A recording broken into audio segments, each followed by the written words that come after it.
भोले बाबा जी के सभी भक्तों को ओम नमः शिवाय, हर हर महादेव। श्री अमरनाथ जी की यात्रा आज सुचारू रूप से फिर से चालू कर दी गई। आज भगवती नगर यात्री निवास से 1873 यात्रियों का नया जत्था श्री अमरनाथ यात्रा के लिए कश्मीर की ओर प्रस्थान किया गया। चूँकि कल 5 अगस्त था, इसलिए 5 अगस्त को श्री अमरनाथ जी की यात्रा स्थगित की गई थी। चूँकि 5 अगस्त के ही दिन 2019 में अनुच्छेद 370 हटाया गया था, तो इसी के मद्देनज़र कोई भी रिस्क ना लेते हुए साइन बोर्ड और जम्मू कश्मीर के गवर्नमेंट ने ये निर्णय लिया और इस दिन यात्रा को पूरी तरह से स्थगित रखा गया। ना जम्मू की ओर से कोई भी यात्री पहलगाम व बालटाल के लिए जाया गया और ना ही श्रीनगर से जम्मू की ओर किसी भी यात्रियों को छोड़ा गया। तो फिर से आज श्री अमरनाथ जी की यात्रा सुचारू रूप से चालू कर दी गई है और जिसमें से 1873 भक्तों का जत्था श्रीनगर की ओर प्रस्थान, जिसमें से 69 यात्री जो थे वो बालटाल के लिए और बाकी जो हैं वो पहलगाम के लिए हैं। तो पूरी यात्रा में 2024 की मैं बात कर रहा हूँ, अभी तक एक ही दिन रोकी गई है, जो कि 5 अगस्त के कारण रोकी गई थी और अब बाकी दिनों में सुचारू रूप से चल रही है।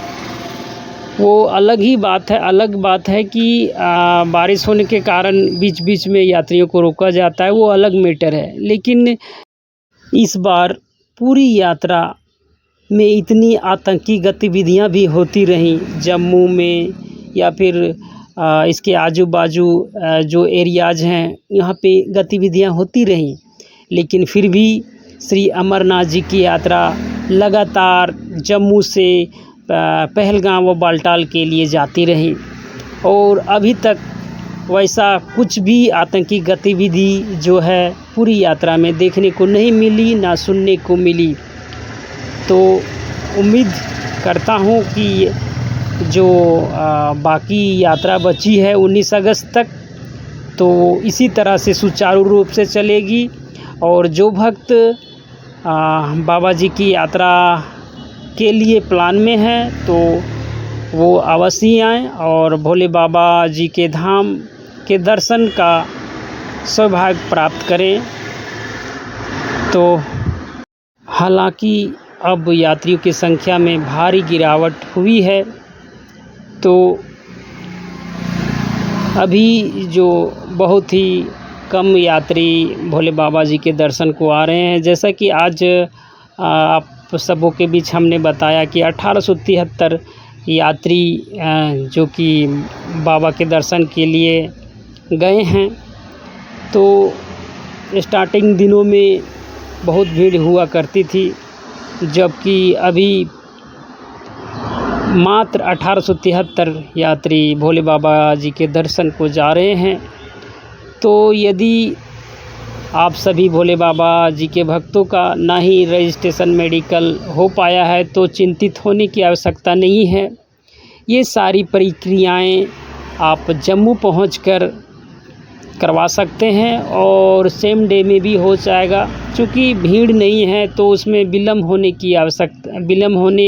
की झंझट नहीं है, या तो तुरंत आपको मेडिकल और रजिस्ट्रेशन और साथ ही साथ RFID कार्ड आपको प्राप्त हो जाएगा। उसके बाद भोले बाबा जी की यात्रा के लिए आप जा सकते हैं।